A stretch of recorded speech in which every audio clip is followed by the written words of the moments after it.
Жигиттер, ассаламу алейкум. Амансыңарбы? Видеолорду сериал көргөндөй эле көрүп атасыңар, а? Ассаламу алейкум. Жаман сөз жазмай жок. Комментарий өчүрүп турайын, жигиттер. Кудай буюрсачы.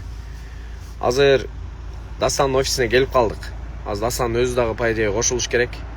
Баягы Американын прайс боюнча бүгүн точка коюшум керек болду. Себеби ачык жарык кылып эле буга чейин иштешкенбиз, мындай болгонбуз. Биздики кымбат чыкты дебесек болбойт. Максимально бир кошулуп койгула, өткөндө бир 2,5 адам отурду эле. Ушул боюнча бир до конца бир чекит коюп туруп, дальше понт турайлы эми. Неге принять кошулду? Ассаламу алейкум. Алейкум ассалам. Дастан, биз офиске жетип калдык ужечи. Сен балдарга чалып койсоң биз тосуп алса жакшы болот. Баягы сүйлөшкөн тема боюнчачы. Катыр. Видео съемка кылса да сулуураак чыгайлы. Айдар.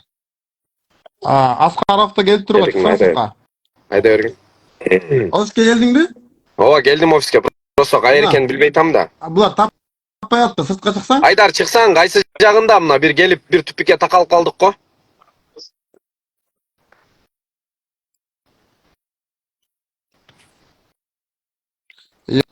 Элдин баары чалат кой, Аскаровдого чык деп. Не кылып эле?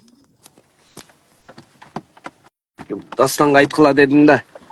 Дастан айтты, Дастан кылат болуп атат. Айткыла азыр, силер айтпасаңар болбойт деп.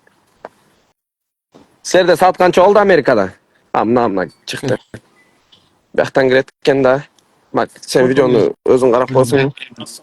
Айдар, салам алейкум. Жакшы, ден жакшы. Сен де жакшымысың?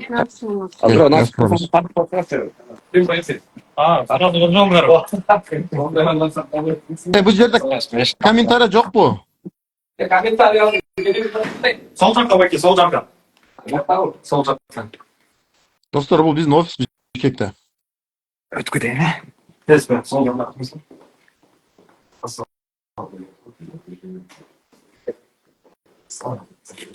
Да, таусалга биздин сапарыбыз Америка боюнча. Кореянын өзүнчө отасы, бирок Американы биз сатып. Болду. Yok internetten görüp şuradan ben kolumdan görüp kaldı Ulan abloşkaları var. Ben daha prima yazım tanıtmadım. Belki de videolar için. Sizin gelin maksatınız bayağı internetteki price boyunca. Lojistik boyunca. Lojistik boyunca. Oşal boyunca da 1700, 1700 düşündürme yapmışsınız oldu. Kıskaça ne? Hayır, çündür bereli. 200 birim getiriyoruz. Amerika'nın lojistikası hem. Жок, кана доскан. Sen ben koçum. Doskası ben olsun. Давайте birinci lojistik boyunca Amerika'nın kандай işte kıskaça çündür bereli. Amerika'dan машина порт менен келет, Грузияда чейин. Грузиядан бери уже трал менен автобус менен келет. Америкада порттар бар, штаттарда порттар бар. Картаны ачып алачы, бир сыйга чүндүрүп кетип коеюн. Америка өзү левый берег, правый берег деп бөлүнөт да. Ол жак Американын целый картасы бул. Левый берег, правый берег. Анан баалары ушу берекке жараша болот да, потому что мындайдан баары кетет да, эмегенчи Грузия тарапка. Келиңиз, мен биринчи бизде кандай порттор бар жазып берейин. Бизде кайсы порттор? Сроктор мен айтып койсуң, Бүт түшүндүрүп берем. Срок обязательно керек да. Сроктор менен жазып берейин. Офис кичине кылып коелу дейм да, же көчөсүн. Көчөтөбүз. Биз жаңы эле ачып, жаңы жылдан кийин. Эң биринчи бул Нью-Джерси. Нью-Джерси аркы Нью-Йорк тарапта. Таблицаны түзүп кетип берейин. Нью-Джерсиден кийин Жоржия. Андан кийин Техас. Канчадан көрүп атат? Калифорния. 3700. Вашингтон. Салам алейкум. Вашингтон. Вирджиния. Да. Майами. Флорида. Рахмат. 1, 2, 3, 4, 5, 6, 7. Рахмат. Биздин машиналар ушул порттордон чыгат. Тез унаа. Порттор мына. Рахмат. Кыдырат атсыгы. Ар бир штат боюнча база ар башка да. Американын картасы Могу мен жазып берген доскада порттор мындай кыдырата жазылган. Сіздер менен Хьюстон, сіздер красавчик Калифорния, боласыздар. Вашингтон, бул жак жанында Нью-Джерси, Вирджиния. Жок, ни в коем случае. Мен азыр Аскаровдон менен прямой эфирде отурдум эле, кирсеңер, Америкада эң маанилүү бул убакыт. Да, кирсең срочно. Жарым айдан кийин деле келип калат. Ой, жарым жылдан кийин келип калат. Кээ бир машиналар бар. Бир айда келип калат. Биздики келе элек андайчы. Мынакейчи бир ай деген тема менен көрө элекмин Американын баштагандай. Мына прямой эл көрүп атат. Анан булар эмнеге бир айда келип, сеники эмнеге келбеди? Бизде өтө кечиккен сурак бар. Мындай 5 ай болуп машиналар 2018-де просрочен болуп кетти, непроходной болуп кетти. Шуңарда биз дагы даже 4 ай расчет менен алганбыз, ошодо даже просрочка болуп калды. Биринчи эң бат келе турган доставканы түшүндүрдүм. Же бул жерде доставка эмне мындай бат келет, кеч келет болуп бөлүнөбү? Бөлүнөт, потому что бул деген кандай десем, судоходный системада заранее местон бронировать этет паромду. То есть кайсы компания заранее алып койсо, ошонун немеси батыраак келет. Биз Дастанбек өзү Нью-Йоркко барып, чоң компаниялар менен договор түздү, и ошонун прайстарын мен жазып берейин азыр. Жазчы ошо. Нью-Джерсиден эң бат келе тургандардан бизде 4 штаттан эң бат келет. Бул Нью-Джерсиден бат келет, Техастан бат келет, Калифорниядан бат келет, анан бирөөсү эмеден. Бирөөсү деген Саванна, Джорджияда. Бул класстарбы? Бул жакын штат бул, биздин портко жакынбы? Жок, жакын эмес, булар деген картадан мындай разброс берет. Калифорния бул тарапта. Техас бул тарапта. Саванна бул тарапта и Нью-Джерси бул тарапта. То есть по всей Америке. 4. Ошондо момунда болчу. Мисалы, тиги левый берек көрдүңбү? Айланганда Грузияга чейин кымбат болуп калат. Левый береги кымбатыраак, потому что мындан айланып кетет да. Бул жагы өзү негизи көбүнчө Грузияга бул жактан чыгып кетеби? Башка прайс. Эми азыр мен мындайда? прайстарын жазып берем. Сүлөр. Эми мындайда азырчы. Азыр мына ушул сценачы. Ушул сцена азыркы учурда ушул сценага мен кол коем да. Биринчи күндөн баштап.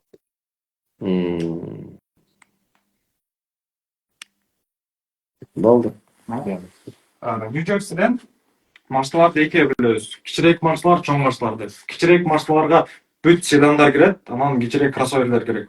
Белгилеп кете аласың ошого. Седандар бүт бар седандар. Camry, K5 бүт барын түшүнөбүз. Средний машиналар, то есть кичинекейлерге кайсы кирет? Бул Outback, Sportage, RAV4, Forerunner кире берет. Чоң Саренто кирбейби? Сарента кирет. Даже X5 кирет. X5 кирет. X5-ин баардык кузову кирет. Анан чоң машиналар деп бөлөбүз. Чоң машиналарга бул Sequoia, Sienna, X7, Ram, Пикап объемный машина. 570 чоң.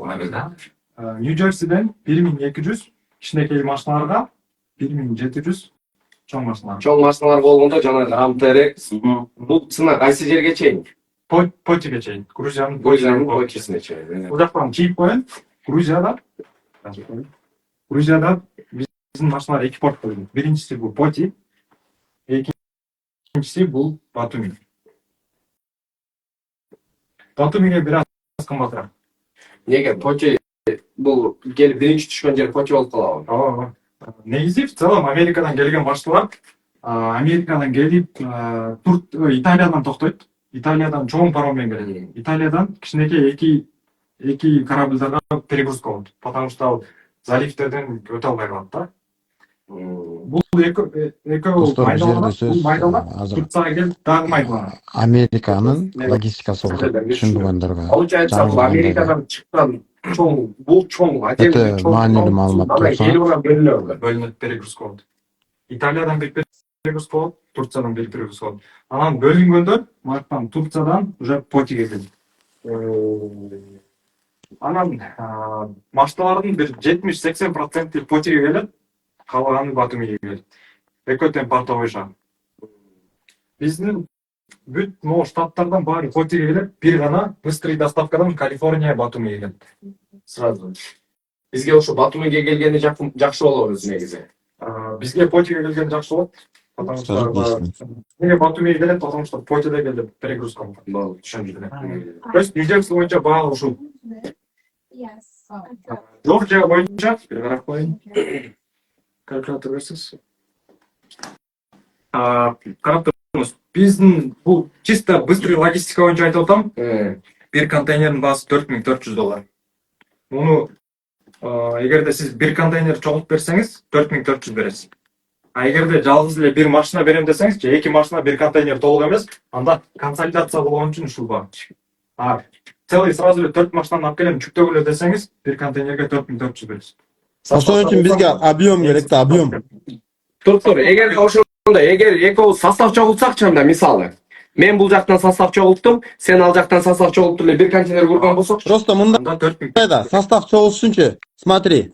Нью-Йорктон, Нью-Джерсиден машина салабыз десек, тетиги Техастагы машинаны алып келбейсиң да. Бул жерде деген ички логистика бар да, ички логистика. Элдер ошону эсептебей жатат да. Түшүндүрүп кетейин. ошону айтайык. Азыр просто мындай болуп ойлоп калышпасын деп атам.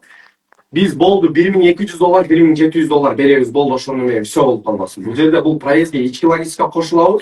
Мисалы азыр биз аукциондон алганда да мен ушул моментти тактап алайын. Мен аукциондон машина алдым, клиент мага болду $1200 берет, болду ушу менен Грузияга келеби. Внутренний логистика бар. Бул система мындайда тактап алыш. Елестетиңиз, мисалы үчүн Кыргызстан бир портовый мамлекет болсо, мисалы үчүн Көлдөн эле только машина башка порттон чыгат десек, Таластагы машинаны Көлгө алып келтирип жөнөтөбүз да. А бул именно Көлдөн чыккан баасы Көлгө чейинки доставка бар да, мисалы үчүн Таластан Көлгө чейинки доставка. Ошону чөбөтөт. Аны көп компаниялар кантет ушул бааны айтып туруп, ушул бааны жүрүп туруп шок цена дейт. Бирок внутренний логистика. Ошондой да. Мына карасаңар, кээ бир бар эмес. Эң башындагы бааны айтып коет, допустим, $500 деп.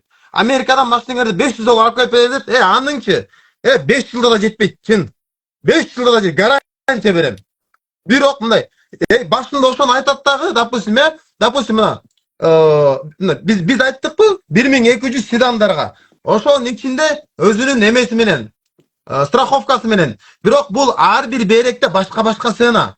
Америка чоң да, Америка өтө чоң. Бул жерде ар бир жерде өзүнүн порттору бар.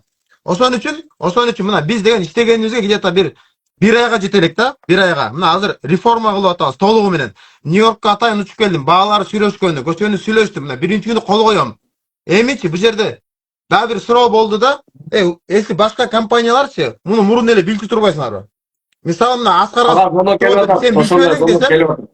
сен айттың го, мен билген эмесмин дедиң. Сен компаниялар билчү экен да. Алар андай эмнеге айткан жок?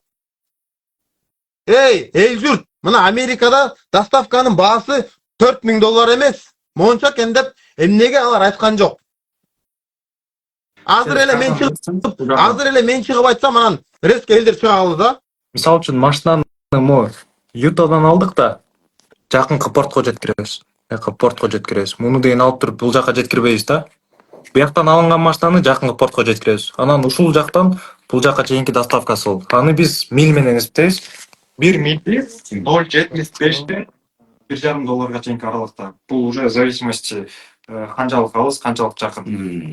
В целом внутренний логистика боюнча ушундай баа да. Анда урматтуу мына кыргыз эли, азыр бул жерде 1200, 1700 деген эртең буюрса заказ башталганда элдер ойлоп келиши мүмкүн да. Мисалы Копырттан мен $6000 утсам, все плюс 1200 седан болсо эми түшүнөт да эмне машиналарын. $1200 эле кошом деген эмес экен. Значит, бул штаттан алганыңа карап, мына внутренний логистикасы отдельный ал ошол штатка карабанан чыгат экен да. Ал по факту ошо миль боюнча санайбыз деп атат, ошондо чыгат экен. Азыр бул прайс биздин портко келип, анан Грузияга келгендеги гана баа экен. А ичкериде аны заранее эч ким санап бере албайт. Анткени ал штаттан алынгандан кийин гана аны внутренний логистикадан чыгат. Вот ушуну баса белгилеп. Анычы санап берип койсо болот да, мынтип, допустим, эң жакынын $100 болот, $50 болуп санап койсо болот. Бирок ошонун эң алысы $1000 болот да.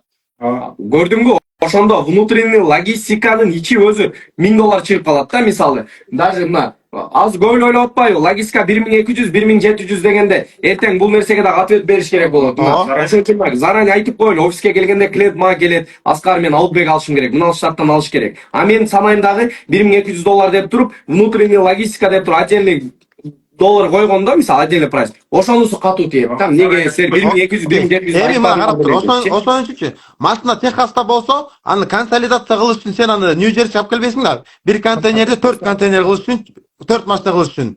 Ошон үчүн отдельно эле машина жиберип каласың да.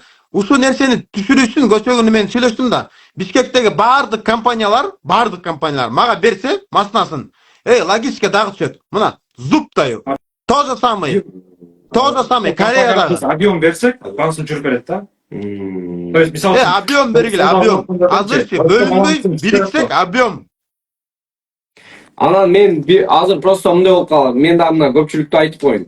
Азыр анда биздин кечигип аткан машиналар кандай болуп калганда, мисалы азыр сен 45 күн ровно 1,5 ай, грубо 2 ай деп атасыңар. А менин азырчы мына акыйкатта 5 айда кечиккен машиналар бар. Азыр ошо клиенттер көрүп турат да. Мисалы бул прямой токтогондон кийин азыр мага чалышат. Аскар мындай эле келет экен го депчи. Менин еще логистикам бар, экөө сравнивать этип чалышканда. Мындай чыгып атпайбы? ал эмеге жараша. Мен мисалы компаниянын атын айтпай эле коеюн, чындапчы кереги жок. Бирок экөөбүз ушундай чыгып атат да, ошондон биздики экспресс эмес болуп калган. Базы бул прайс экспресс туурабы? Бул прайс экспресс. Еще арзанды айтып берем. Мындан да арзан. Просто ушпан болуп, негизи бул арзан эмес деп чыккандар болот да. Бул экспресс. Мындан арзан да бар. Бирсире жазып кетейин. Бул Нью-Джерси боюнча. Эгерде биз чоң машиналардан бир состав контейнер чогултсак, бир контейнерге 4400 эмес, 4200 болот. Бул чоң машиналардан. Бул экспресс эмеспи? Экспресс. Бул экспресс. Жоржияда точно эле ушундай бар. 1200. Экспресс дегенге көп нерсе эме да байланыштуу. Допустим, клиент өзүнүн акчасын бат берсе, канча бат төлөсөк, ошончо бат биз внутренняя логистика коебуз. Внутренняя логистика дегени 0.75тен дагы бар. $1 бар. $1,5 бар. Ал кадимкидей мындай груз алгандай эле да. Канча көбүрөөк берсең, ошончо көп бат алып кетет. 5450 мисалы үчүн 4кө бөлөйүн. Бир машина седан салсак 1362ден. Техастын өзүнөн бул внутренний логистикасы мындан тышкары барбы жокпу? Мындан тышкары бар, же бул мындан тышкары бар. Аны өзүнчө. Чисто бул прайс чисто порттон портко чейин. Порттон портко чейин гана эсептеп атасың. Еще плюс буларга внутренний логистика кошулат. Ал фактты кайсы штаттан алса ошол кошулат. Кайсы штаттан канчалык алыс портко. Бул Техастын баасы 5400. Мисалы машинаны сен Бишкектен алсаңар, баасы. Эгерде чоң машина сатып турган болсок, бир контейнерге 3 батырабыз да 5450-нү 3кө бөлөбүз. 1816. 1816 бул чоң машиналар. Бул Техастан чыга турган машина. Болду. Анан дагы бирөөнү айтып коеюн, Калифорния. Калифорниядан биздин быстрый доставка Батумиге барат. Монун баары үчөө биригип туруп мындан почеге келет. Калифорниядан биздин быстрый доставка Батумиге келет. Калифорниянын баасы бир контейнерге 6900. Эгерде седан сала турган болсок. Эгерде 3 машина сала турган болсок, чоңдончу 6800.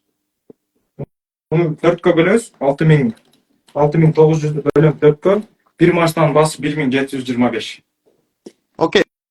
Ушул айдар эсептеп аткан логистика компания бул 2-2,5 айда жеткизип берет. Эми Андан да бар.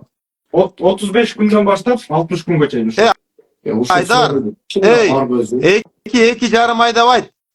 Бирдеме болуп жетишпей калсак, эртең элдер бетиме коет мени. 100%. Мен башында ошентип сүйлөгөм. 2,5 айда мындай колду көтөрүп туруп сүйлөгөм. Бирок мени дагы ошондой кылып маалымат беришкен, ошого карап сүйлөгөм. Клиенттер түшүнүш керек. Бул алгандан баштап санабайбыз. Портко машина жүктөлүп, порт чыккандан баштап саналат. Допустим, мына машина февралдын 25 алындыбы? Ушул быстрый Мына, доставка менен. Аскар, если машина февралдын 25-inde алынса, аркы берки болуп 2 жумада барат портко. Да 1 жума портто консолидациясын күтүп, ошондо 3 жумада чыгат. Ошол чыккандан кийин анан санай баштайбыз. Чыккандан кийин анан санай. Чыккандан кийинки күн болуш керек. Анда мен Ушул быстрый доставка менен келгенде бизде уже машина келди. Грузияга келди, 45 күндө келди. По практике. Бизге логистический компания 35 күндөн 60 күнгө чейин деп берет гарантия. И ушул бүт бааларга страховкасы ичинде кошулган бүт. Страховкасы менен, ошону белгилеп коюш керек. Страховкасы менен. Жакшы теманы көтөрдүңөр. Мага микрофон берип коелу. Смотрите, достор, Айдар мырза. Мына, достор, мына биздин компаниянын алганы $500. А силердин машина $5000 $94,000 чейин машиналарды алганбыз да. Эми мына ошончо жоопкерчиликти биз ала албайбыз да. Ошон үчүн Америкада страховка деген бар. Страховка алабыз. Эртең ошо $94,000 алган машинеңдин лобовойунда кичинекей эле бир мындай жараңкы болуп калса, анын $500 биз лобовойун алмаштыра албайбыз. Мейли, iki системдин дөңгөлөгү канча турат? Бир эле дөңгөлөгү. Диска-мискасы менен. $200, $400. Мейли. Жок, андан көп, андан кымбат турат. Мейли. Биз ошону алган услугабыз менен жаба албайбыз. Ошон үчүн ошону жаап бериш үчүн биз страховка алабыз да. Имейте в виду. Страховка аябай маанилүү. Анан биз арзан салып алып, 6 ай күтүп без страховки анда мен антип иштей албайм да. Бул жак чисто быстрый доставка боюнча сөз болду. Азыр биздин клиенттер Белки мына видеого тартып алып, жок мынакы. Мынаны тартып алыш керек. Так. Бул ушул чисто 4 штаттан быстрый доставка болду. Эми бизге эле азыр кардарыңар чыгышы мүмкүн. Мындан да арзан кылса болот, анан элди алдап атасыңар тиги бу деген сөздөр болбош үчүн бизде арзан да бар. Бирок арзанга могул дата жок, срок жок. Обещать этип коюшат, бирок реальный жок. Там 2,5 айдан 5 айга чейин чыгып кетет. Анын бааларын бул жактан көрүп коюңуз. Анын баалары бир машинага $775 башталат. 775, 850, 800, 825 ушул эле штаттар. Маяка жазып койгон, мына могул штаттарда. Ошону. Мунун баары келип Потиге келип түшөт. Бул компания аябай арзан баа берет, бирок убакыт жагынан өтө эле. Мындай айткандай иштеш кереги жок болобу. Же болсо баягы мага Жок, мага клиенттер бар. мага акча маанилүү дегендерге укур дагы. Кээ бирөө бар да, мага убакыт маанилүү, тез алып келип бергиле десеңер, ушу менен салыш керек да. А кээ бирөө айтат, мен шашпай эле машинам келип калса разымын, там 4 ай 5 айда келсе, мага десе, анда ушу арзан баа салып берсе. Бул деген Страховка бар. 4 айда. Жок, бунда да дастан Страховка жок. Жок. Бул жерде страховканы сен англичандар эсаптуу дейт да, өзүңө коет. Сен бияктан аласың же албайсың. Смотрите, анан бул жерде да бир нерсе бар да. Бир нерсе, главный нерсе. Бул жерде, допустим, мен жоопкерчилик албайм да. Резко мен бул жерден ушу компания менен салсаңар, мен жоопкерчилик албайм. Эртең машинеңердин бир эшиги чийилип же потологу түшүп кеткен болсо, мен $500 анчалык жоопкерчилик таба албайм. Ошону билишиңер керек да. Биздин Kia Sportage каякта? Келдиби жолго? Биз жаңы жылдан кийин негизи эле жумушту жаңы жылдан кийин баштадык да. Жаңы жылдан кийин чыккан машиналар уже Кыргызстанга келет. Биринчи эмебиз келген Range Rover. Видео отчет кылганбыз. Андан кийин эртең Sportage, Kia Sportage келди. Биздин октябрда алган машиналар келе элек. Бунун үчүн мен прямой эфирде 45 күндө келди машинер. 45 күндө. Анткени мен азыр мына көпчүлүк көп адам отурабы. Биздеги октябрда алынган машиналар Грузияга даже келе электер бар да. Данный момент мисалы мындай бул азыр эртең клиенттер мага айтышы мүмкүн. Аскар, анда мурунку биздин прайс өзү эмне болот? Мага Инстаграмга жазып атышат. Мен Америкадан заказ кылган прайстер 2800дөн чыккан, 2300дөн чыккан андай. Мурунку даже кечеги алынган машина эле мурунку прайс менен кетти. Анткени менин өзүмдө аккаунт жок. Мен мисалы өзүмдө аккаунт жок, менде мындай доступ дагы жок. Менде лично мен кайсы штаттан канча экенин бизге санап бергенин биз элге санап беребиз. Мисалы бизге Грузия санап берет, болду. Мен получается Грузиянын өзүнө жетиргем, плюс Америкага дагы жетиргем да. Ошону эл сизден 100% ал бул жерде даже менин колумда иштеген менеджерлерден дагы көрбөйт. Мындай чындап күч келгенде менеджерди дагы сен качып тур, мен Аскарды гана тааныйм дешем. Деп эле атышат аздан. Мисалы мен айтып атпаймынбы, 3 машинаны просрочка чыгардык. Растаможканы биз өзүбүз төлөп. Анткени непроходной болуп калды. Биз даже аны 4 ай срок менен алганбыз. А башында мен сүйлөгөндө, мындай айтканда сүйлөктөм. 2 айда железно, болбосо 45 күндө келет деген ушундай кылып тур жайында сүйлөгөнмүн футболкачан. Ошол машиналар үшүп кышында келди да. Эми түшүнүңөр да маанисин. Эгер азыр ушундай 45 күн, хорошо 45 күндө деле келбей эле койсунчу, 50 күндө келсин. Жок. 1,5 айда Бул келсин. жерденчи расчет менен айт, Айдар. 2,5 айда байт. Эртең ушунча эл бизге азырчы биз канча кишинин жолун өтүп кеттик. Мына бөлдү дегенде Дубайда 100 бала, Кореяда 100 бала. Ошонун баарын биз эл үчүн кылып атабыз да. Элге арзандатып берели деп. Элдин максатын $100, 1 сом болсо дагы эконом болсун деп. Эми ошонун баары бизге каршы чыгат. Если ошол срокто келбесе, баса калат кадимкидей. Ооба, бирок ал мезгилде бул жакшылыгың унутулат бирокчу. Келиш керек. Бир момент бар. Могул компания эмнеге бат салып атат десеңиз, булар заранее место сатып койгон. Заранее чоң судоходный компаниялар бар. Хапаклойд, там Туркон дегендерчи. Бул эме сыяктуу эле Заказал Субарман, что ли? чоң авиарейстер жүрөт, ошого билет сатылат да, ошол сыяктуу. Субарманга отурат экенбиз, жигиттер. Кийин компания билет сатып алган. Булардын машиналары биринчи чыгат. Субарманга биринчи жолу отуруп атам, Эле дүйнөдө чоң форс-мажор ситуация болуп калса, согуш болуп калса, забастовка болуп калса, биз заранее айтабыз да. Ушу компания менен заранее айтасыңар. заранее айтат, алар айтат, ушундай болуп калды, порт жабылып калды, машиналар чыкпай атат деп. Биз клиенттерге заранее айтабыз аны. То есть жөн эле чоюп жүрө бербейбиз да. Бүт баарын заранее айтабыз. Анан ар бир машина чыгып атат го, ар бир машинанын личный кабинети трекинг номер беребиз. Клиенттер өздөрү көрүп турат машинасы кайсы Open да, то есть. Италияга келдиби, Турцияга келдиби, бүт кайтадан өздөрү көрүп турат. Азыр бир суроо да. Айдат. Бир суроо. Грузияга келгенде бул бар жумушту кандай болот? Өзүбүздүн Грузияда биз командабыз бар. Стоянка бар 150 машинага. Ушу бүт биздин өзүнүн бухгалтериябыз сизге көрсөткөн. Ооба. Бүт ушул машиналар тозолушат. Полный топтон чыгып атканда бир сүрөткө тартылат да. Грузияга келгенде бир сыра сүрөткө, видеого тартышат. Отчет бар. Дальше уже клиенттер кааласа өздөрү айдап кетет, кааласа аны туурал менен Бишкекке жеткирип беребиз. Эгер мынау эми жолда, жол азабы, көр азабы дегенде келип атканда чийилген болсо акчасын беришеби же замена кылып беришеби? Компенсация. Акчасын беришет. Акчасын беришет. Анан бир момент Рыночный стоимость менен высчитывать. карап туруп анан санайт. Страховой компания суммасын чыгат. Анан бир моментте, мисалы, азыр биз Копрттан машина алабыз да, мотор коробкасын эч ким билбейт.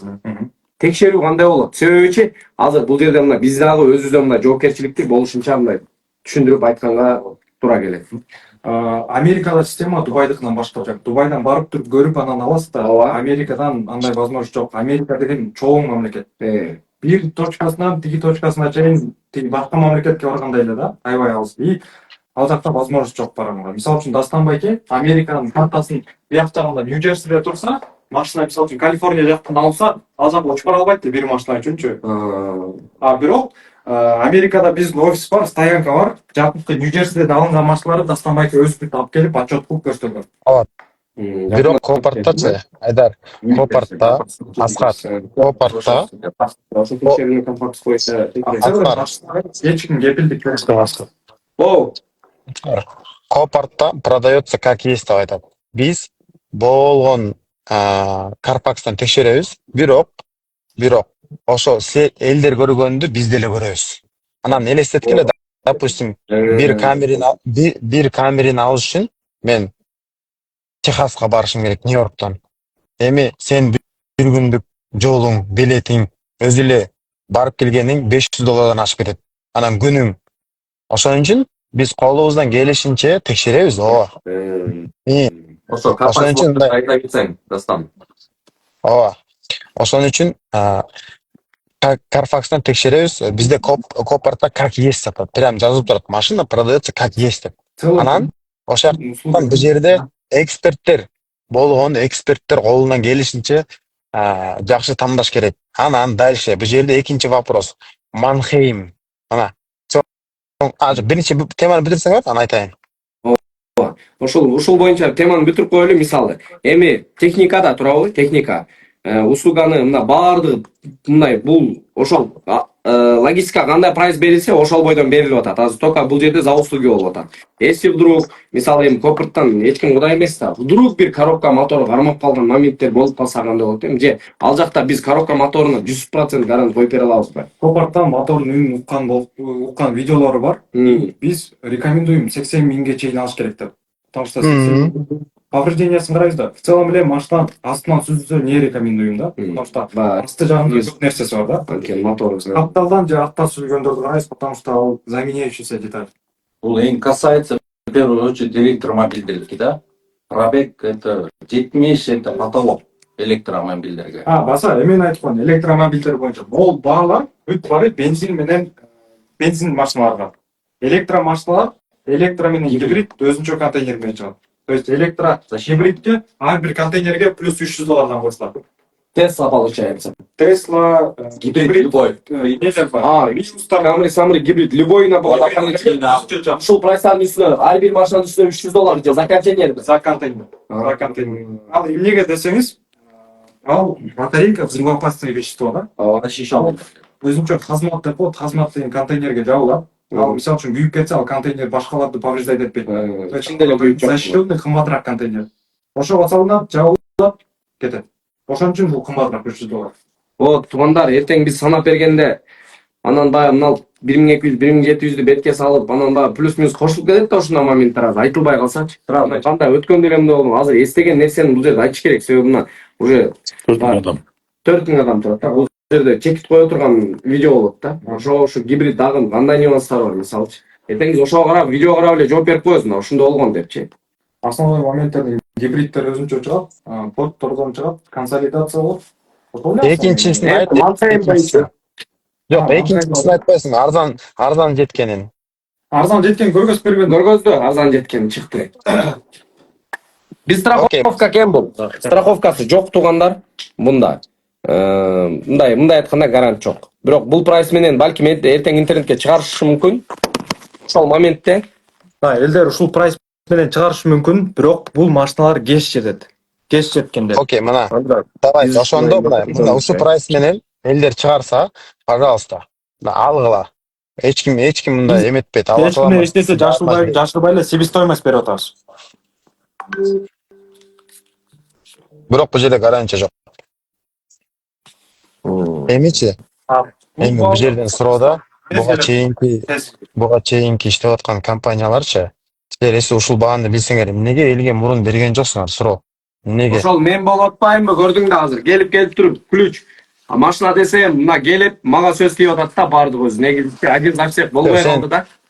Мен сага чалып сүйлөштүгүмдү айтпадым, мен билген эмесмин деп элиң да. Ошо да азыр билген эмес үчүн гана келип прайстарды мен көргөздүм, мен Айдаргачы прайстарды. Биздин себестоимость прайстарды. Окей. Ошол эми билген компаниялар өзүңөр эле бааңарды чүргүлө, рестка чүргүлө бааңардычы. Рестка чүргүлө. Сен чыгып жүрсөңөр, рестка чүргүлө да. Эгер количество берген болсок, бул баадан дагы түшөбүз негизи. Общий Биригип туруп, баарыбыз чогултуп туруп, объем көрсөтсөк, конечно, чөп. Ооба. Мына кечириң, ушуну мен айтып коеюн, достор, мына если Кыргызстандагы бүт кыргыздар, чоң компаниялар биригип туруп мага берсе, компания машина беринчи. Биз гарантиясы менен 2-2,5 айда кандай случайда, если дүйнөдө согуш болуп кетпесе, если дүйнөдө согуш болуп кетсе, биз анда 2,5 айда жеткизип бере албайбыз. Баарыбыз чогулуп берсек, мындан да арзандайт. Ошондо мен мындай уверенность алам да машинерди, анткени ичинде кепилдиги бар да. Бул деген чоң компания, мен бияка деген мына азыр Нью-Йоркто жүрөм да, мына көрсөңөр, мына Нью-Йоркто, мына бо Нью-Йоркто. Мына только жолугушуулар менен жүрөм. Бул жерге биз экөөбүз 10 машина менен барып погодага албайсың. Мына бияка барсаң конкретно көп машина менен барса, көп машина менен бар үчүн элдин көп заказ кылыш керек. Бир компаниядан заказ кылыш керек, бир компания. И мына ошо компаниянын, азыр элдер көрүп атса, мен силерге себестоимость менен эсептеп берем. Америкада канча болсо ошончо. Элдин кызмат, Аскар өзүң билесиң, 5 күндүк жашоо, эртең өлүп жаның сынат. Бул жерден кыстырып айтып кете турчу нерсе, мен Аскарга чалып сураганда, Аскар резко айтты, мен билген эмесмин деди. И то Аскар айтты, билген компанияларды айтты да. Ошо билген компаниялар билсеңер, муну айтып койот элеңер. Момундай монча кошулат, машинанын өзү мончага келет депчи. Себеби мен мындай жек коюм да. Азыр өзүм мындай логистика ойлонгондо деле мен азыр погода көргөзө турган прайсым жок да. Азыр элдер ойлоп кеби айтып атышат, зачем мындай шакка бардың, андай. Хорошо, мен мындай шакка барбасам, менин өзүмдө сеникиндей прайс болсочу, анда мен дагы сүйлөмөкмүн азыр. Мен зачем анда сага офиске келипчи? Менде жок да бул прайс. Мен 1000 аракет кылып алжак менен сөзгөндө деле мындан көп прайсынса чыгып калып атпаймын, элге берген баачы. Ошон үчүн жок, вариант жок. Эгер дальше иштейин десе, анда только ушу прайс менен иштеш керек. Башка ход жок. Сен дегенчи чыгып туруп баарын айтышың керек. Кандай болсо ошондой. Мурун кандай иштедиң эле, Канча сом акча таптың? Кайсы компанияга канча бердиң? Кандай болсо Мен ошондой элге айт. жөн эле куру сөз болбосун. Именно ушул компания аркылуу чыккан биздин машиналарды көргөзүп коеюн. Биякта көргөзүңүз. Могул жактан англисче ETA деген Estimated Time of Arrival деп коет. Могул келген даталар, келе турчу даталар. Каяка? Грузияга? Грузияга. Estimated Time of Departure деген англисче бул чыгып атат. Америкадан чыккан датасы. Допустим, биринчи машина 10 февралда чыккан, 22 мартта келет. То есть бул канчалык болот? 1 ай 10 күн болуп калабы? 1 ай 10 күн. 10 февралда чыккан, марттын 22-синде келет. Маякта катар менен 4-өө, 5-өө марттын 22-синде келет. Бул 26 февралда чыккан машина 7 апрелде келет. Бүт баары интранзит жолдо баратат азырчы. 24 январда чыккан, 22 февралда келет. Келген уже бул машина Outback. Puma деген клиентибиз 45 күн. Bir ay 10 gün. Окей. Айдар. Ошондо канчага кармалып атат? Канчага? Ошол кармалганын айтсаң, прям по датам, по числам, по цифрам айт. Кармалган Америкадагысын айтасызбы же кайсыл жактагысын? Заказ берилген күндөн баштаппы, kopыртты баскан күндөн баштап. Канча күндө алып келсе болот, канча күн кармалып калса болот. Смотрите, биздин Америкада офисибиз бар, офисте Дастан байке бар, анан биздин күчтүү эксперттер бар. Алар Америкада 10 жылдан ашык жашап, Американын погодасын билет, эмне политика болуп атат, эмне болгон атат. Кыргызстанда эмне сүйтүп атат билебиз го, ошол сыяктуу да. И ушул машиналардын баарына Дастан байке өзү айткан, январдын жарымынан кийин чыгат деп. И бүт баары макул болгон да. Сантип аны кантип билген? Потому что бизге логистический компания айткан, ожидается забастовка деп. Биз бүт ушундай моменттерди карап, аналитика кылып туруп чыгарабыз да. Клиентке заранее айтылган. В целом машиналар ушул компания аркылуу кеткендер ашып кетсе 2 жума турат. Бирокчу достор. Ашып кетсе. Достор, ачык айткандачы, бир 2,5-3 ай күтүп коелу, мен силергечи, мына, эсе Аскар Авто предложениени кабыл алса, ошол Аскар Авто мен силерге арзан машиналерди колдон келишинче апарып беребиз. Кудай буйруса. Тартпай калат. Сеники бир аз иштеп атат. Эфирден пайдаланып, башка компанияларда чакырмакмын да. Азыртадан баштап бааңарды түшүрөлө. Азыртадан баштап мына Кореяныкын, Кореяда эле сопротивление болуп атат да, Кореяныкын. Дубай, Грузия, Америка, азыртадан баштап бааңарды түшүргүлө. Эси бул бааны мурун билгенде, мурун каякта элеңер. Мына мен ашып кетсе бизге мына активно кыймылдаганып 20 күн болду. Мына биз эми билдик. Силер мурун билсеңер, силер каякта элеңер?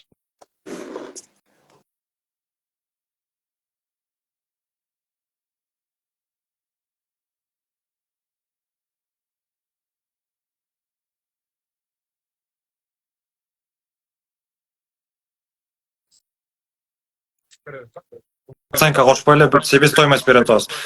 Биздин алган акчабыз бул услугадан алабыз, ар бир машинага $500. Болду, ошол гана болду да. Мен кеттим. Всё. Давайте, достор. Баарыңарга рахмат. Америкадан салам.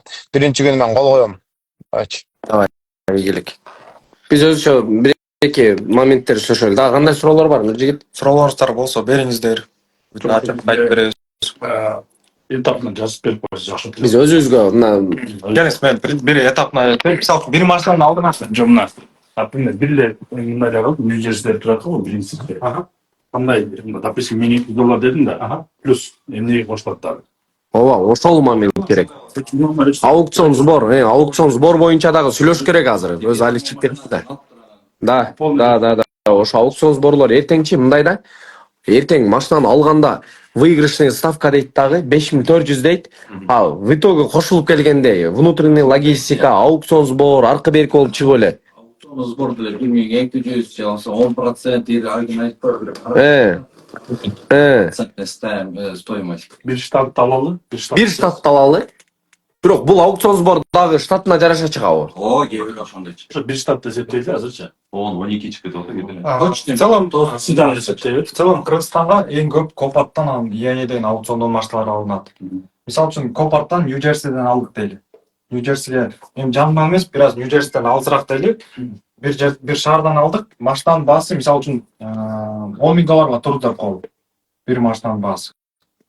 Америкадагы аукциондон алынган баасы.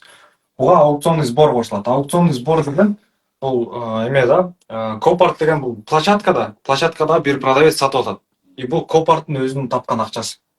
Бул примерно 10% чыгат, грубо говоря. Мындан аз болуп калат, кээде көп. $1000 уже $10,000 көп аукцион сбор чыгабы? $1000, грубо говоря. Бул аукцион сбор. Кимге кетет? Бул $1000 бизге да кетпейт, аккаунттун ээсине да кетпейт, логистикага кетпейт, чисто могу Copart кетет. Клиенттерге да кетпейт. Клиенттерге да кетпейт. Вообще эле Американын темасында НДС деген тема жок. Тур, эми азыр мынаны кара.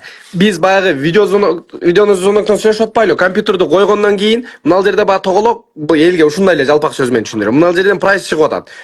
Байке 9900га уттук дегенге дополнительный ушул кошулабы же ошол прайс ичиндеби? Ошого кош. Андан тышкары 9900га уттук. Мисалы үчүн 10.000ге уттук. Себеби биз 9900га уттук байке насип кылсын дегенден кийин эртеси клиент келгенде биз кошуп санап атпайлы по факту. Вот ошолор анан маселе жаратып атат да. Түшүндүрүп берип, мисалы үчүн машинаны аукциондо там ставка коет 10.000ге уттук дегенден кийин Машинанын баасы 11.000ге чыкты. Чыкты. Бирок интернетке $10,000 деп алынган. Биз утуп аткан малда 11.000 деп чыкпайт. Америкадагы баада ал.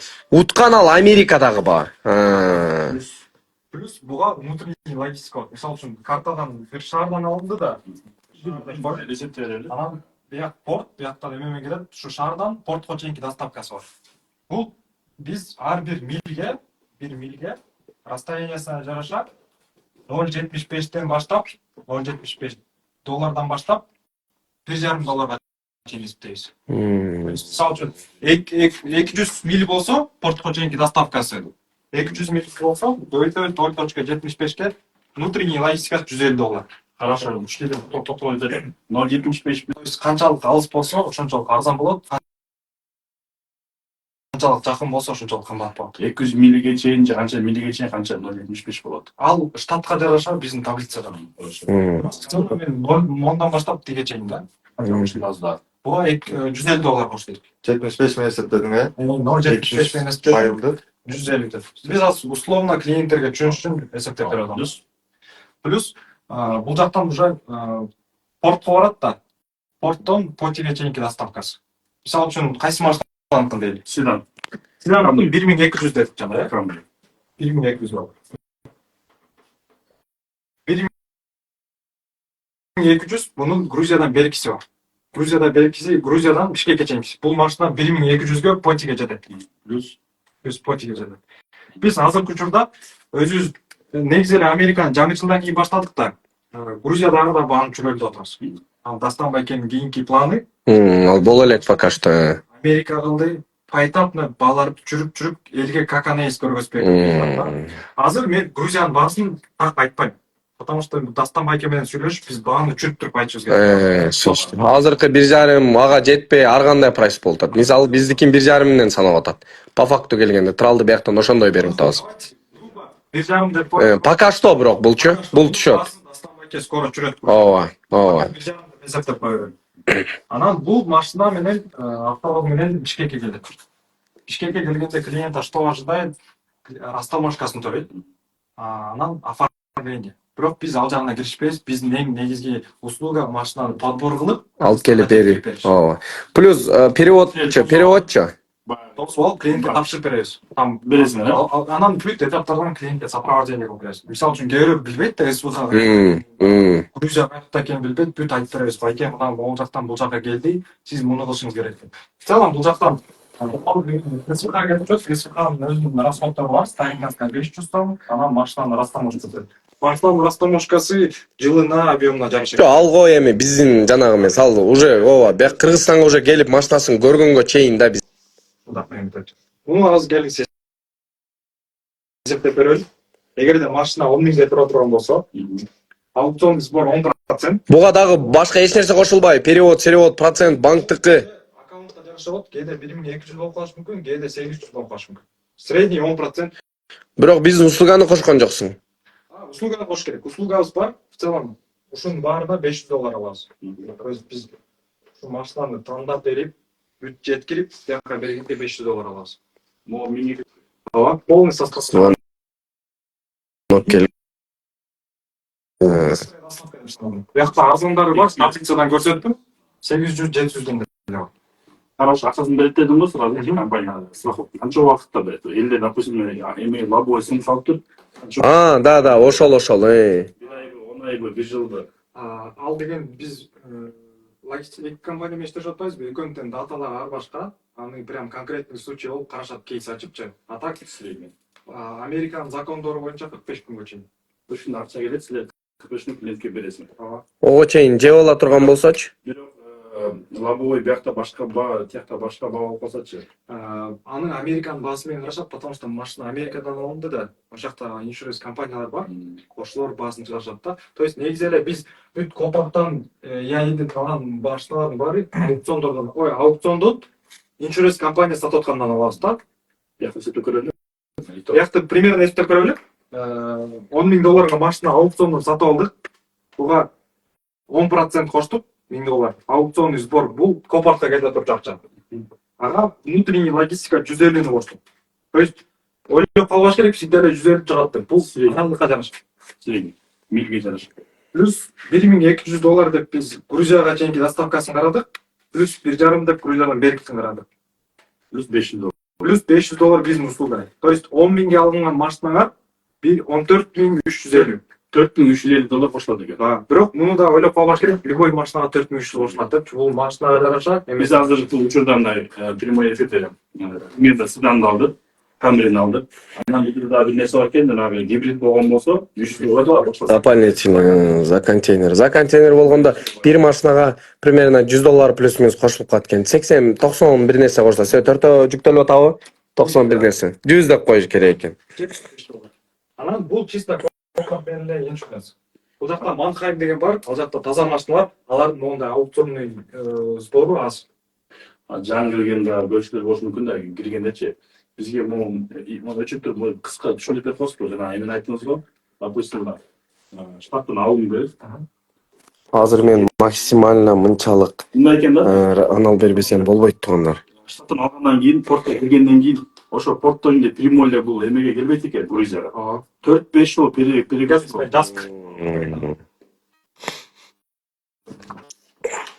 Эң биринчи этап бул подбор машина. Клиент өзү келет да, мага мындай машина керек депчи. Биз ага подбор кылып, өзүнүн жаккан машинасын алып беребиз. Подбордун ичинде машинаны аукциондон алып беребиз. Экинчи этап бул машина клиент бизге паспортун жөнөтөт, биз аны логистический компанияга тапшырып беребиз. Алар машина аукциондун стоянкасынан портко чейин жеткиришет. То есть бул внутренняя логистика.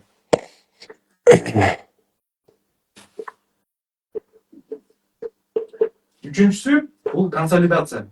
Азыр айтып берем. Консолидация деген эми ал жакта паромдон деген 5000 контейнер чыгат. Бир контейнерде 4 машина кетет. Аны деген по очереди бүт баарын по порядку чыгарыш керек да. Баарын эле бир эме салбайт да. То есть консолидация деген бир контейнерге 4 машинаны чогултуу деген. Чогултканда гибридтерди өзүнчө кылат, бензиндерди өзүнчө кылат, седандарды кылып ушун консолидациясы да, то есть сборка. Төртүнчүсү консолидация болуп түшкөндөн кийин муну консолидация кылып контейнерге бекитип, бомбалап туруп жаап, суднага жүктөп коет. Төртүнчүсү уже ал машина порттон портко чейин чыгат. Порттон Грузияга. Төрк эле мына баланы мактаган адамга. Үйлөнгөнсүң, эмессиң мүмкүн. Болуп кошулду. Итоговый сумма айтчы, итоговый. Итоговый сумма айт. 10.000 алган машина 14.300 канчага турду? 350. Канчага? Кайра айтсаң? Грузияга келет, 5-этап Грузиядан келгенде Ал жакка чейин отон жерлерде айтсак. Биздин прайс менен эле туруп калбады ушул азыр. Аукцион сбор жок деди эле го, андай мындай деди деп атышат го. Токтосоң? бул жерде бар. Аукцион сбор жок деп айткан деди деп бирөө жазыптыр да. Манхейм. Биз азыр чисто Копарт менен яйын. Итоговый сумма $10.000 канча чыкты? $4,350 кошулду. 4.350 кошулган. 10.000 алынган машинага $1,000 аукционный сбор кошулду, внутренний логистика 150 кошулду, 1.200 портко чейинки доставка, бизнес услуга бар. $1,5 Кыргызстанга чейин. Бул жактан портко чейин Грузияга чейин деп атпайбызбы? Ал чоң айтат да, мисалы үчүн бияк Америкада болду, бияк Грузияда болду. Бул бияк эме да. Жайнагүл кошуласыңбы? Биринчи Италияга келип чыгып. Bir kamerinin bağısı Грузияга жеткенде 1200 деп айтып атат. Биякта заливтерден чоң паром батпай калат. Мону угуңуздар. Потому что ойлоп атышат да, неге мындай 5 ай болуп атат депчи, 5 ай 4 ай болуп. Канчалык кыйын экенин көрүп алышсың да. Америкадан Грузияга сразу эле прямой келип калбайт да. Италияга келет, Италия. Италиядан чоң паром эки майда паромдорго перегрузка болот, потому что заливтен өтпөй калат. И келе атканда да сразу келип туруп перегрузка болбойт, тоже очередь менен порядок менен. Бул Италиядан. Италиядан бери Турцияга келет. 4350 бастапкы менен эле бирдей болуп калып жатат. Биякта майда перегрузка болот, кичинекей суммалар бар. И ушунун баары чогулуп туруп, уже Грузияга почта келет. Кстати, каждый процесс был эме вакыт средний канча подбор алдык. Биз подборго примерно канча убакыт бердик? 1 жума максимум, э? Машинага жараша. Машинага жараша, алабына жараша. Сэр, конкретно түшүндүрүп беречи, пожалуйста. Бул жеткендин ичинде ошо подбор платасы менен чыгат. Оплата Америкага да Кыргызстандан акча кетиргенде как минимум 1-2 күн алат. Жайнагүл кошулбайсыңбы? Сен санатпайсыңбы? Сени азыр именно ошол компьютерде болгон болсоңчу. Внутренняя логистикага обычно 1-2 күндө. Конечно. Через хайп элдердин баасы арзандады го машинанын баасы. Анан порттон Грузияга чейин биз жанакы эмени берип атабыз. 30 күндөн 60 күнгө чейин. 35 күндөн. Переводко барбы жокпу? Перевод, акча переводко. Мисалы биздики через банк Грузияга чейин перевод да. Кадимкидей банктын өзүнүн процентин алат. Биз ошол переводтундагы Негизи Америкада Дастан Байкен фирмасы бар. Биз негизи Америкада фирмабызда, и ошол фирманын юридический счету бар. Акчанын баарын юридический счетко которобуз, и официально Копартко өзүбүз төлөйбүз. Биз жерде айта кетебиз. перевод кошондо акча алабызбы, же албайбызбы биз? Переводко акча алабызбы, албайбызбы? Биз переводко акча албайбыз. Бизге итогу эле сумма алып кеп берет, болдубу? Ошондо Офиске алып кеп берет. $10,000 машина алган болсоңор, $10,000 Америкага которгон акчасы эле где-то $100, плюс-минус $100 кетет. Бизде мисалы Грузияга чейин которуп беребиз банктан. Жок. Бизде мисалы Грузияга чейин банкка барып которулат биздики, бирок ар бир адам которот. Менин фирмам машина алса, биз акча переводко услуга албайбыз. Ошол жерден эле $100 болсо дагы экономдойбуз да биз. Биздики деле через банк кетет. Клиенттерге айтабыз, өзүңүздө которула деп. Биздин Америкада счетко түшөт, ошону фиксировать этебиз да. Bank of America'da бизнес счет бар bizde. Ошока клиенттерибиз которот. Клиенттердин өзүнүн желаниясы. Банк менен которуу, кандай которот, же Америкада таанышын сурайбы которот. Биз иш Америкада бизнес счетко келип түшкөндө башталат да. Ошол bir kamerinin baası Ага чейинки бир 2 жума бул жөн эле убакыт кетип калат экен да. Убакыт кетип калат. Логистикасына консолидация деп эле. Консолидацияга 2 жума кетет экен. 1 жумадан 2 жумага чейин. 35 күн 60 күн мен уже бүгүн алдым. Вот, ошону түшүндүрүп айтыш керек. Бүгүн кнопканы басты, эртең 45 күндөн гана деген нерсе. Портко келген, бирок клиенттер портко келген күндү билеби? Бүт билет. Биз айтып турабыз да. Портко келген күндү да.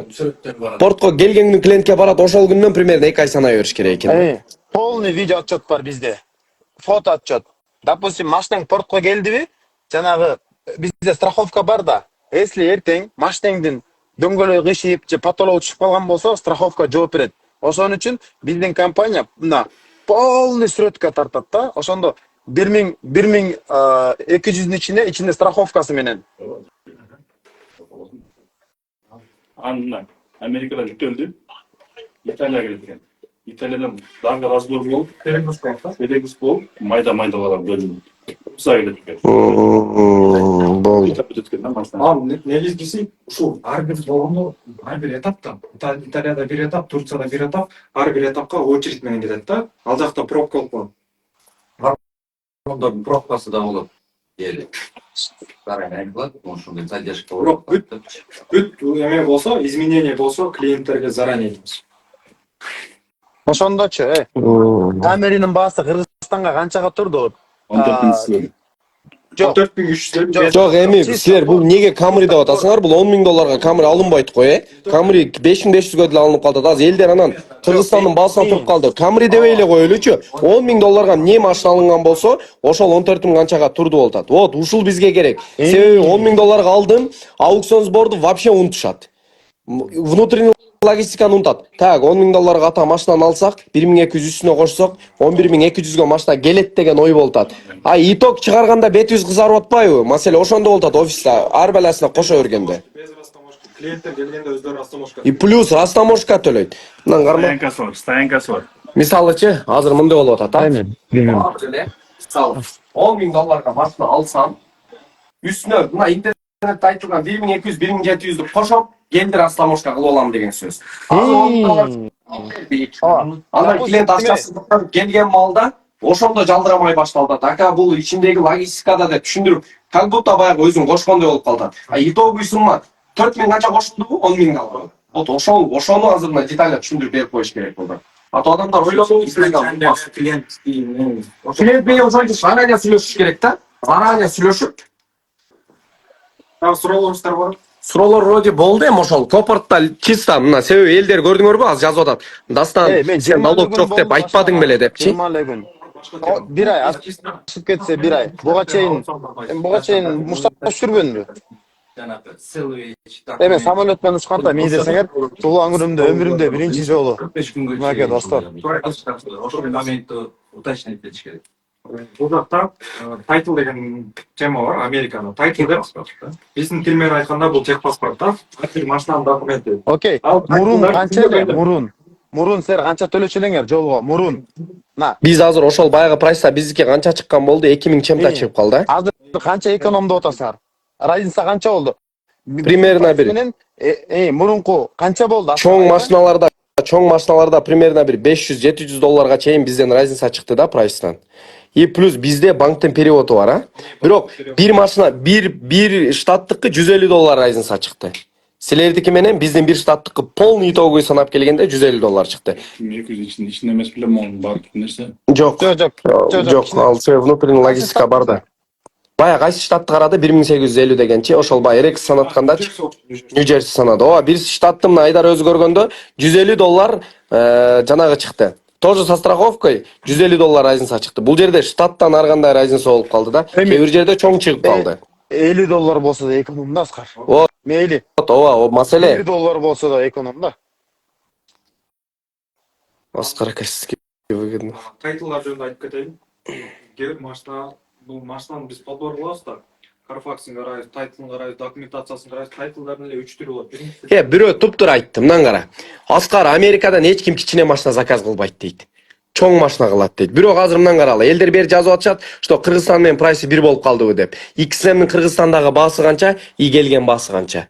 Хорошо, биз дагы мында выгода менен Америкада иштеп атабыз. Ушул жерден биз дагы жарнама катары кетели. Кыргызстанда канча? XM'дики. Акыркысынан айтып берейин. Эксперт кит алдым. 25 күн. Өзүм 20 күн болду го ошо башканым. Эмеле кийлигише баштадым мен бул автомобиль. Аукцион сбору канча чыкты? Ошону 2200 Мен 23288 долларга аукцион Копорттан XM'ди алганда 26388 доллар чыккан. Получается 3000 доллар аукцион сбору. Нак мага санап берген ошондо. Мен өзүм төлөгөм ошону. Ошол эмнеге Копорттан аукцион сбору именно 3000 доллар чыгып калган? Мен Копорт кичине көбүрөөк алат. Жок, Копорттун эмеси болду. Копортто акаунт 4 түрү болот. Э. Ичинде штаттардын лицензиясына жараша, анан аккаунттун кандай аккаунт экенине жараша. Дилерский аккаунт болот, аккаунт продавца болот, ошо аккаунтка жараша. Азыр эми мынал, эгер ошол мен өзүм эмес, клиент болуп туруп 23.288ге машинаны алдык деп туруп кнопканы басканда аукцион сбор 3000 санап бергенде клиент аңтарылат түшөт да. $3000 каяктан чыкты деп. Же биз заранее айта алабызбы ошол аукцион сбор канча чыгарын? Инвойс чыгат да, сразу бетке. Жок. Машинаны ал электе. Машинаны биз айтып атабыз. Примерно бир 20-дан 25ке чейин Копорттан ала алабыз деп. $23.000 машинаны уттук. Анан мага ошол $3000 заранее чыгарын биле алабызбы? Примерно мындай. Мисалы үчүн мен жана айттым го, $10.000 алганда сбор $1000 чыгат дедим го. Кээде 1200 чыгып калат, кээде 800 чыгып калат. Но $200. 2%. Мисалы үчүн 23.000ден 10% 2300 да. 10%тен бир аз көбүрөөк чыгып калыптыр да. Ал клиенттерге заранее айтабыз. Болду. Биз дегенчи по факту санап беребиз да. Мына чыкты инвойс көргөзөбүз. Аны жазасаң бул жерде судимый. Мына анан биз клиентке айтабыз, внутренний логистиканы по факту көргөзөбүз дейбиз да. Анан примерно же 100 сом болот, же 1000 сом болот деп айта албайсың да. По факту мына эми кара, допустим $5000 машина алсаң, ошо машинеңдин жол киреси чисто Америкадан Дубайга $1200 болот седандар. Ошону имейте в виду. Бул жерде внутренний логистикасы кошулбайт. Внутренний логистикасы канча жакын болсо, ошончо жакшы. Алыс болсо алыс. Эми бул жерде көп ключевой фактор. Биз таза $500 алабыз, анан акчаны биз бекер алып келебиз. Максимально элге кызмат, достор. Мен самолет кошмакмын да. Мен уже очередим келип калды. Бүгүн мен туулган күнүм да. Анан мени да кичине куттуктап койсоңуздар болот. Мына достор, бул Копорттан машинаны алгандан кийинки инвойсу. Мындайча айтканда чек об оплате. Бул жакта машинанын баасы 24400 турган. Монун калган баары бул аукционный сборлор. Бул ошол аукцион стоянка кармайт да. Стоянкага кетирилген расходдор да. Азыр ошондо итогу 27374 болуп калып атабы? Тура. Мына келип мен санап көрөлү. Чисто сбор кошулганда. $15 сбор плюс 160 плюс 95 плюс 20 плюс 2684. Сбор эле чисто 2974 чыгыптыр. Машина өзү 24400 турган. Көрдүңөр а? Айда жылас 24400 алдык, ака куттуктайбыз дегендин эртеси анан мынаны жакшылап түшүндүрүш керек да. Маселе ушунда болуп атпайбы эртеси? Детально түшүндүрүп жалдырап отуруш керек болду. Өзү го бул жерде бизде 1 сом интерес жок. А бирок мынаны түшүндүрүш керек. Кээде азан чыгат, кээде андай чыгат. Биздики азыр дастандык менен айырма бул аукцион сбор бүт бардыгы бирдей болгон. Копортто мисалы аукцион сбор болуп атпайбы? А бул дастан Манхейм боюнча сүйлөгөн. Азыр биздики бир эле ушул логистикадан разница чыккан. Буга чейин мисалы эч ким алдап, эч ким тыгып жүргөн эмес. Биздики логистика действительно биз көргөзгөндө эконун разницасы чыгып атат. Бир эле ошол. А так жумуш, система бардыгы эле ровно ушуга чейин жүрүп келген. Бирок биздин машиналар кечикти. Мисалы кечиккени конкретно кечикти. Эгерде азыр биз дастан менен келип иштешип калсак, өзү айткандай мына 2-2,5 айда атабы ошол срокто келген болсо дагы бизге сонун. Грузиядан биз максимально бат чыгарабыз. Грузиядан бери трал менен канча 10 күндө келип атабы? Плюс-минус. Плюс-минус 10 күндө келди. А бирок биз дагы бир нерсени момент айта кетейин, биздики Грузиядан бери 1 ай келбей турду да. Анткени мен өзүмдүн колумда жок да эч нерсе. Мен өзүмдүн колумда жок. Мен дагы мындай ачыгын айтып коюшум керек. Өзүм эч нерсени көргөн жокмун. Менде мындай парда бар эле да. Жок. Качан чалып машинан келди дегенде баргам. А эми мындан бияка Кудай буйрса полный процесске өзүм Прозрачный. полный. Грузияга өзүм балдарды коём мисалы чогуу. Келди машина келди. Видео менен жөнөткөн болсок, мен өзүм дагы кыйла жүзүм жарык болот. Мындай моментте мисалы кыйла аксабайм да мен дагы. Ошон үчүн мен ушул шартка келип анан давайте анда бир сравнивать этели деп турам, ушул нерсени чийип силерге берип атабыз туганда.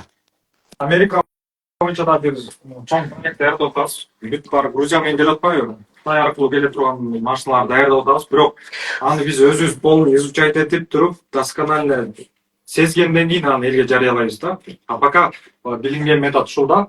И мунун баары бити машиналар Копорт менен эме ИАЛ. Манхайм деген аукцион бар. Ал жактан машиналарды эле алабыз да. Аскар. Билишиңиз керек да.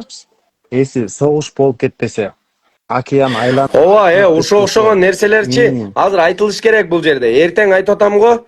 Эртең азыр мага мындай атака болгондой, сага деле атака болуп калат. Сен айткансың деп. Ошон үчүн баса белгилеп мындай случайларды айтыш керек бул жерде. Вдруг, себеби мен бир угушум боюнча иногда погодадан дагы зависит этип калат дейт. Мисалы, мындай океандарда бир аркы берки ситуация болуп калган болсо, 1 жума, 10 күн, 20 күн туруп калат дейт. Ошол моменттерди кайда түшүндүрүп кой. Да бир момент. Азыркы учурда тыгын болуп атат да. Айдар бир секунд.